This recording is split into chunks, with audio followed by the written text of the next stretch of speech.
So I want you to take a second and just imagine a scenario that completely shatters your understanding of reality. Oh, wow. Starting big today. I mean, we have to, right? Imagine that everyone you know, your entire civilization, the very historical record itself, like the textbooks you read in school, the documentaries you watch. All the archival data your society relies on. Exactly. Imagine all of it tells you that a specific, terrifying threat was completely wiped off the map, just gone, Oh, incinerated in a storm of nuclear fire 5 millennia ago. right. So in this reality you're imagining, the destruction is absolute. Yes, undisputed. It's a foundational truth of your entire universe. But then imagine peeling back the curtain of the cosmos and discovering that this ultimate destruction was, well, nothing more than a meticulously crafted illusion. That is such a chilling thought. It really is. Because in reality, this supposedly dead civilization hasn't been extinct for 5,000 years. They've just been hiding, Waiting in the dark. waiting, watching from the shadows, and quietly building up an unimaginable, galaxy-shattering arsenal. It is the ultimate subversion of expectations. And honestly, it completely rewrites the rules of grand strategy. Oh, absolutely. You're describing a situation where the fundamental truth of an entire galaxy is just turned inside out. It's not just a story about a civilization surviving against the odds. It is a meticulous, centuries-long study in absolute patience. Which is so hard to wrap your head around. Right, because it forces us to examine the kind of strategy that operates on a timescale that biological minds struggle to even comprehend. We are looking at the ultimate long game here, executed with just chilling precision. And that is exactly our mission for today's deep dive. We are exploring the massive 12-book sci-fi epic, The Legend of the Decoy Planet. Along with all the supplemental Sol-archived lore codexes, of course. Yeah, and the author's recent fan-translated interview transcripts, which are amazing, by the way. For those of you who followed the series for years, you know the broad strokes of the plot. But today, we are going to completely deconstruct the mechanics behind this chilling mystery of the supposedly destroyed Earth. We're really getting into the weeds on this one. We are. We're not just going to talk about what happened. We're going to analyze the underlying theoretical physics of the staggering technological marvels humanity achieved in total secrecy. And we'll dissect the sociological frameworks required to maintain a 5,000-year lie. Which is wild. Plus, we'll evaluate the cold, strategic brilliance of the decoy planet stratagem itself and break down the hard sci-fi logistics of that awe-inspiring cinematic climax. Oh, where Earth itself is transformed into a mobile fortress. I cannot wait to get into that. It's so good. The atmospheric tone of this entire literary universe is just incredibly dense. I mean, it moves from a quiet, almost mournful archaeological mystery in the early chapters. Yeah, it starts very slow. Right, and then it evolves into this high-octane hard science exploration of cosmic survival. It forces the reader to constantly ask what a species is mechanically and psychologically capable of when they are entirely untethered from the daily squabbles of galactic politics. When they're just solely focused on existential endurance. Exactly. We are going to look very closely at the causality here, how isolation bred innovation rather than stagnation. Okay, let's unpack this. Starting with the architecture of the 5,000-year lie itself. The big one. Yeah. As readers know, the entire galaxy believed humanity was extinct, wiped out by the Galactic Dominion. And this wasn't just, like, a rumor. No, it was official, institutionalized dogma. Right. The destruction of Earth was the foundational myth of the current galactic order. The Dominion had the witness images, the spectral data, the final transmission of Earth exploding. All the proof you could ever want. But then we get to Book 1, where Kale, this young alien researcher at Outpost 49 Zeta, which is this remote listening station on the very edge of explored space, he detects that encrypted ancient human signal in dead English. Such a great scene. And the message just repeats every 30 seconds. Earth still stands.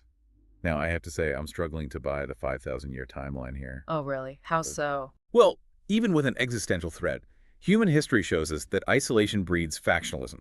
Plus, how does an entire galaxy, with all its brilliant minds and advanced sensor arrays, just accept a lie for 5 millennia without anyone, anywhere double-checking the math? That's a fair question. I mean, if you have a supposedly extinct predator, like imagine a terrifying sci-fi T-Rex and the whole galaxy thinks it's a fossil. Yeah. How do you go 50 centuries without noticing the T-Rex is suddenly broadcasting on a ham radio? That's a great analogy. Did the author provide any mechanical evidence for this collective blindness? Or is it just a plot hole? What's fascinating here is how the author tackles the concept of institutional amnesia. It's a very real sociological phenomenon. It speaks directly to the hubris of victorious empires. Okay, hubris, sure. Right. But for 5,000 years. You have to look at the structure of the Galactic Dominion's archival system, which is detailed extensively in the Second Lore Codex. When the Dominion believed they won that war, they didn't just write the history, they hard-coded it into their foundational datalets. Wait, so they programmed their own blind spot? Exactly. They backed that history up with fabricated yet perfectly spoofed visual and telemetry evidence provided by humanity itself. Oh, wow. When you have a centralized archive that definitively states a threat is neutralized, and that archive drives the entire galactic education and threat assessment system, questioning it becomes structurally impossible. So the computers are literally telling them not to look. Right.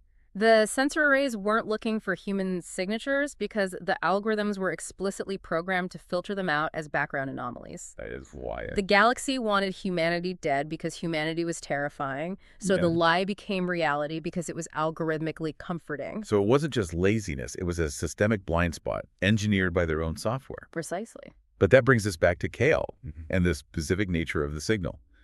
Why a repeating 30-second audio loop in dead English? It's a very specific choice. Right. If humanity is as advanced as we find out they are, why use such a primitive broadcast method? Why not a massive data burst or, I don't know, a quantum entanglement ping? It feels almost theatrical. Oh, it is entirely theatrical and deliberately so. If we analyze the encryption standard Kale intercepts, the author makes a brilliant choice. Okay, let's do it. The signal isn't primitive at all. It's actually a highly sophisticated quantum wave collapsed into an analog frequency specifically so that an outdated fringe listening station like 49 Zoda could intercept it.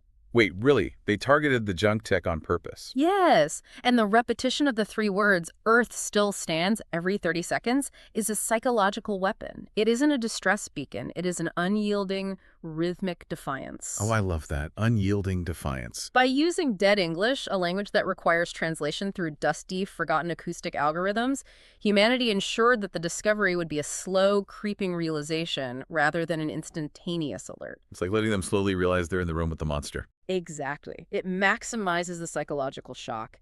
When Kale translates that dead language, it is the equivalent of a ghost speaking out of the void. A ghost with a 30-second pulse. Right. The interval mimics a heartbeat. It implies intentionality, life, and an agonizingly patient waiting game. A heartbeat that completely upends the galactic order. Because the moment Kale verifies that signal and kicks it up the chain of command, the Galactic Council's reaction is pure panic masquerading as procedure. Oh, absolute panic. They launch that immediate investigation fleet, 30 ships, 10,000 personnel, heading straight to the Sol system, a place that has been a literal graveyard on their star charts for 50 centuries. The tension in that sequence is incredible. If you're a reader putting yourself in the shoes of those alien crew members, the tension during that hyperspace travel must have been suffocating. I mean, they are flying into a cosmic haunted house. And they have no idea what they're going to find. Exactly. But I want to zero in on what happens when they drop out of hyperspace. Yeah. Because they expect ruins or maybe an automated beacon. But instead, they find the entire solar system enclosed in a colossal energy barrier stretching billions of kilometers. It's such a massive reveal. And the text notes the power output of this barrier exceeds entire empires.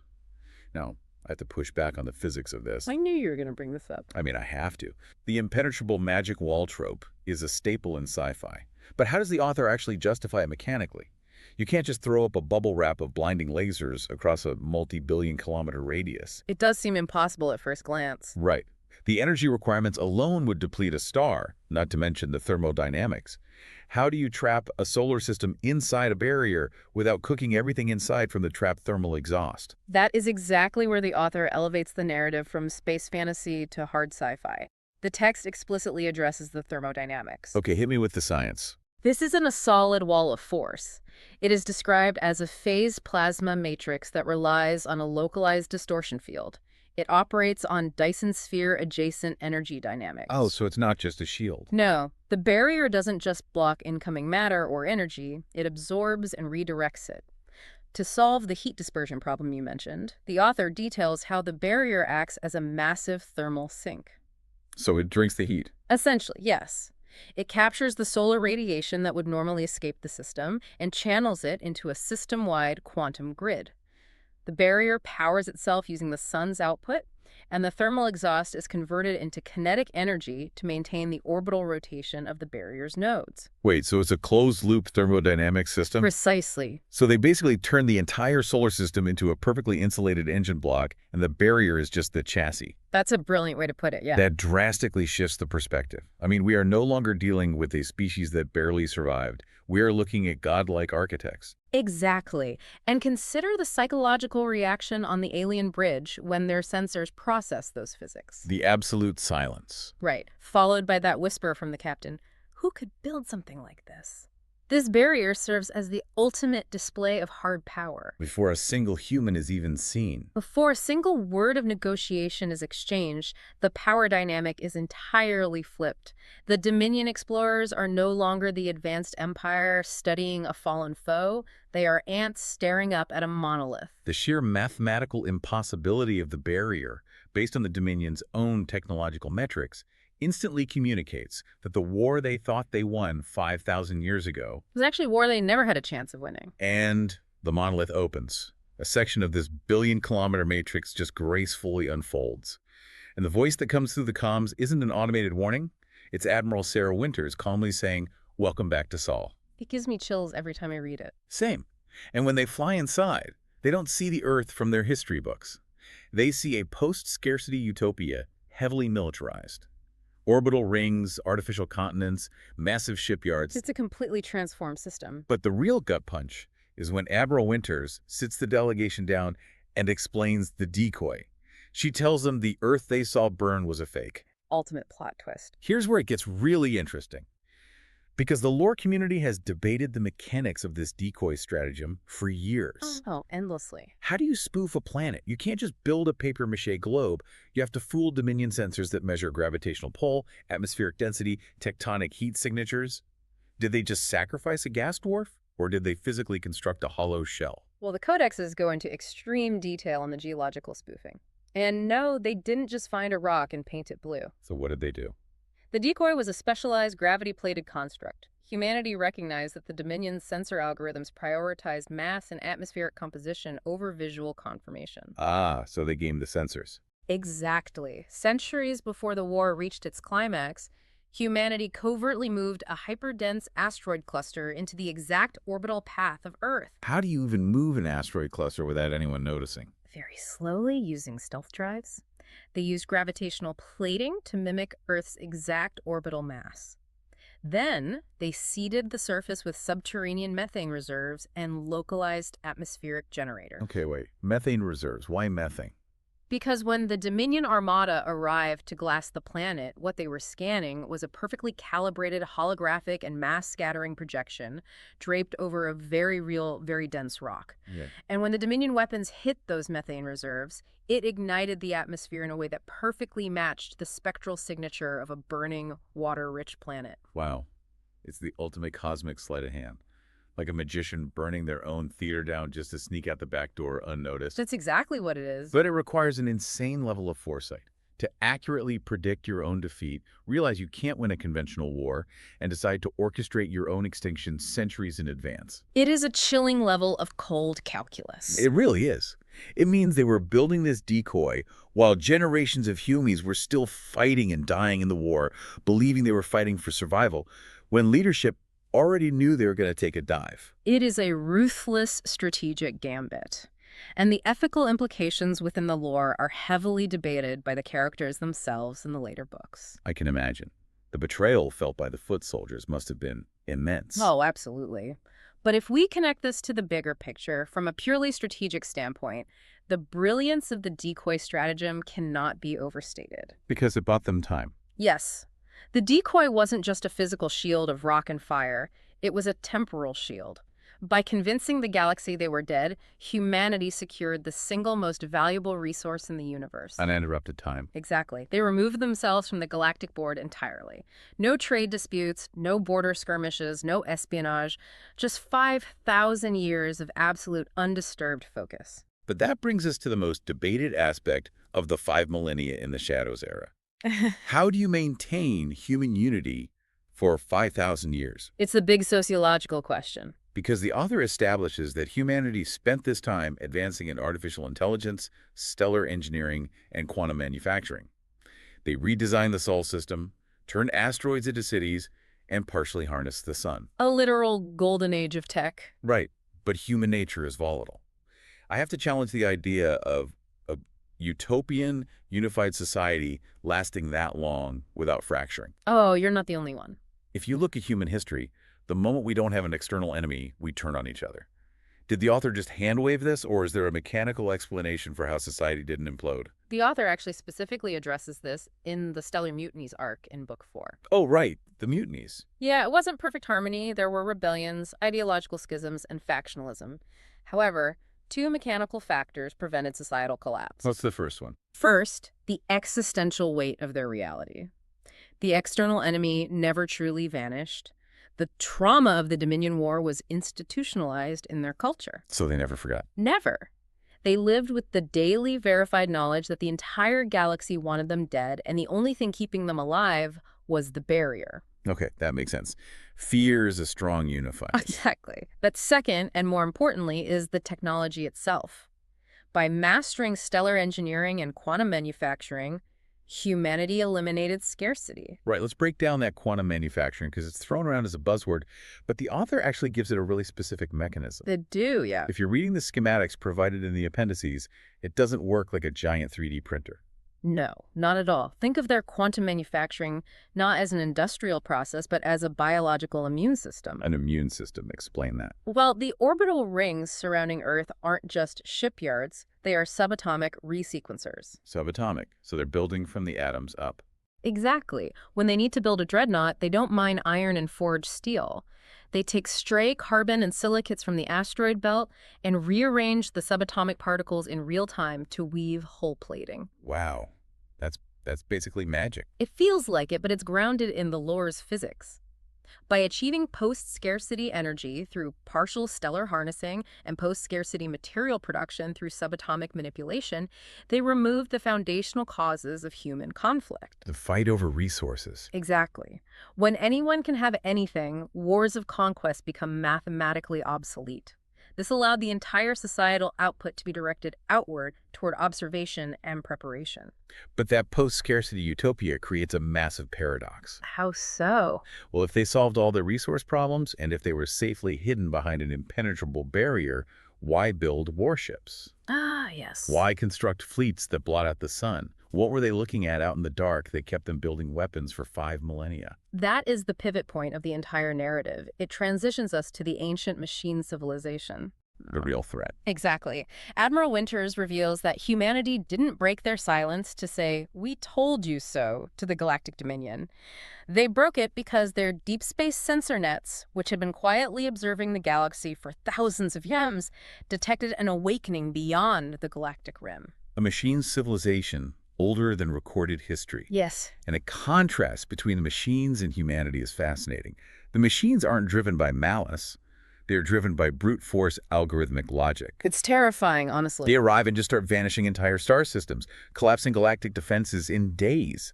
The Dominion is terrified because their biological panic cannot comprehend a threat that doesn't negotiate, doesn't sleep, and doesn't care about territory. The Dominion is completely outmatched. Like humanity. Yeah. Humanity just feels cold determination. They've been watching this threat approach for centuries. But I have to ask about humanity's motivation here. Okay, let's hear it.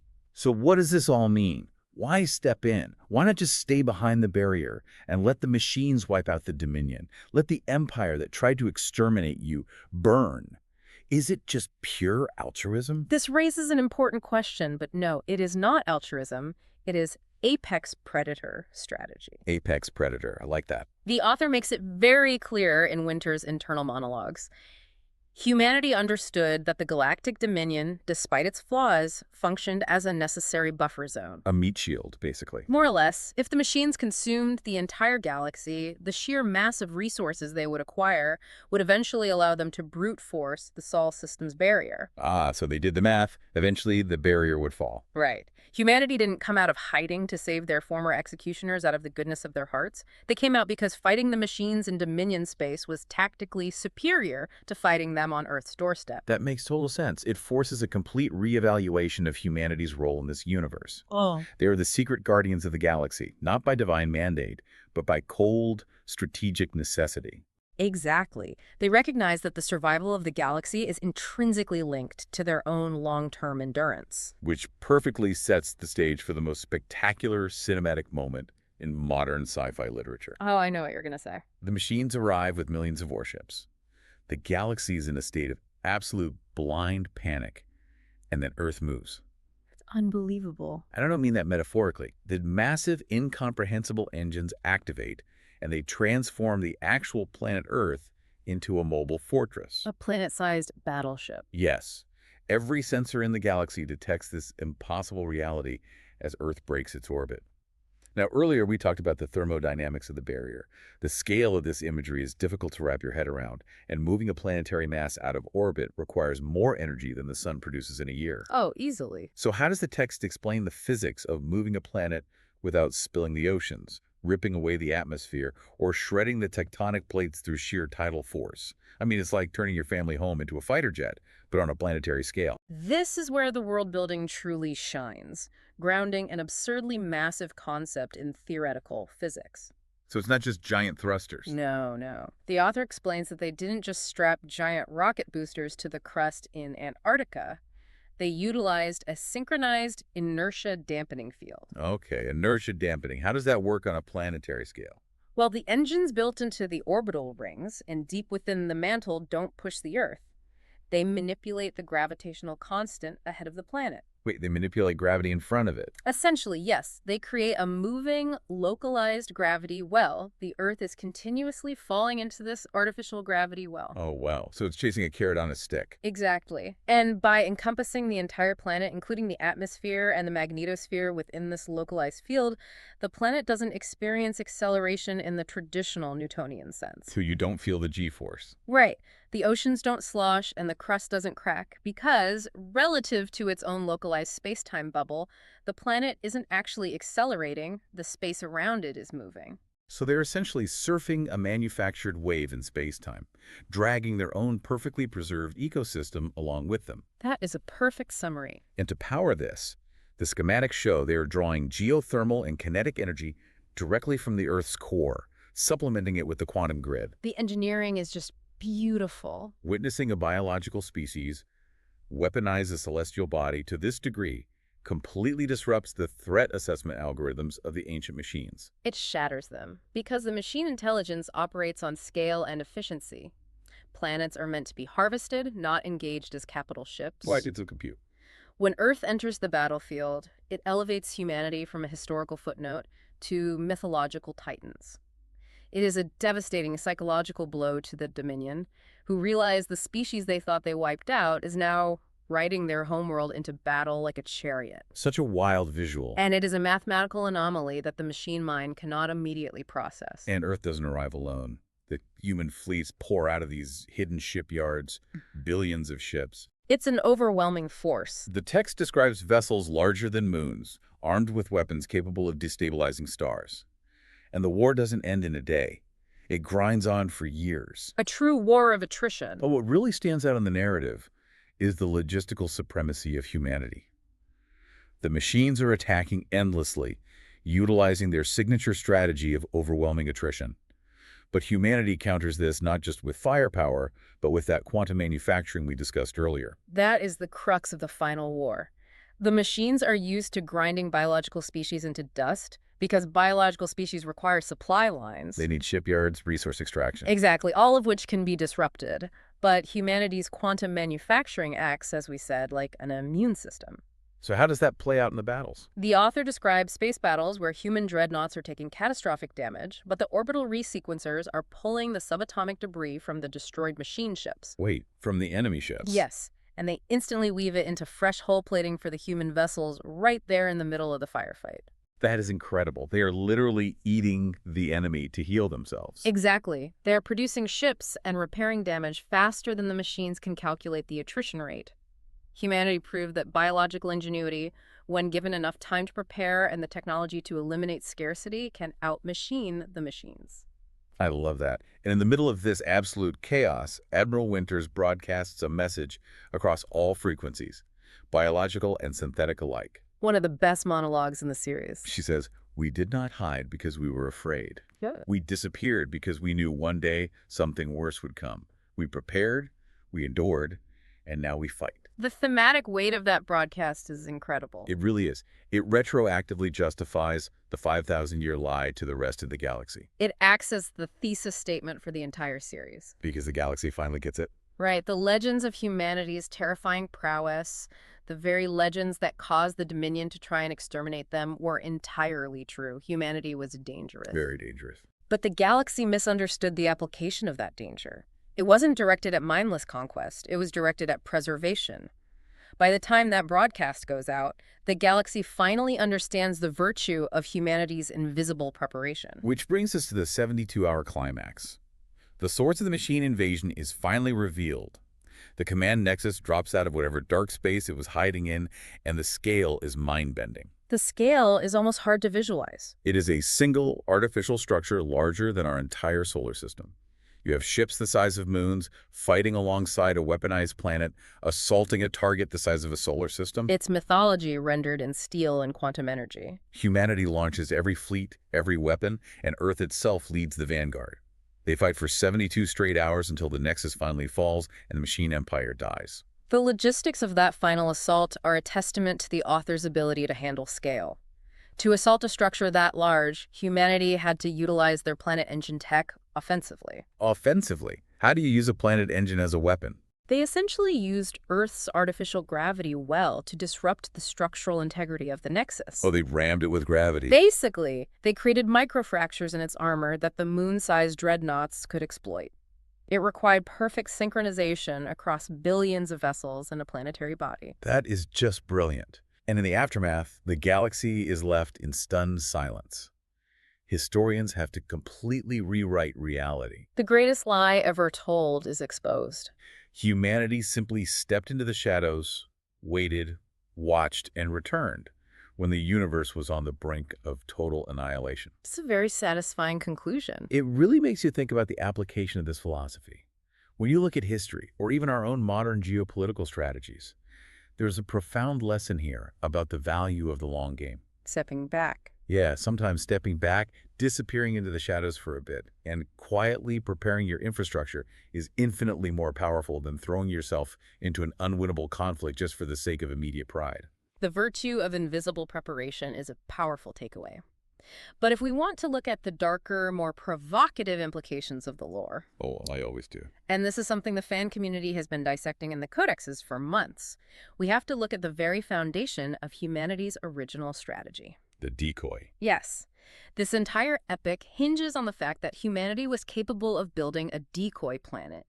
They constructed a lie so massive, so mechanically perfect, that it fooled the entire galaxy for 5,000 years. Right. They fundamentally understood the power of a decoy to buy time, misdirect the enemy, and absorb an overwhelming strike. Taking that a step further, if humanity could do that, what does it say about the machines? Exactly.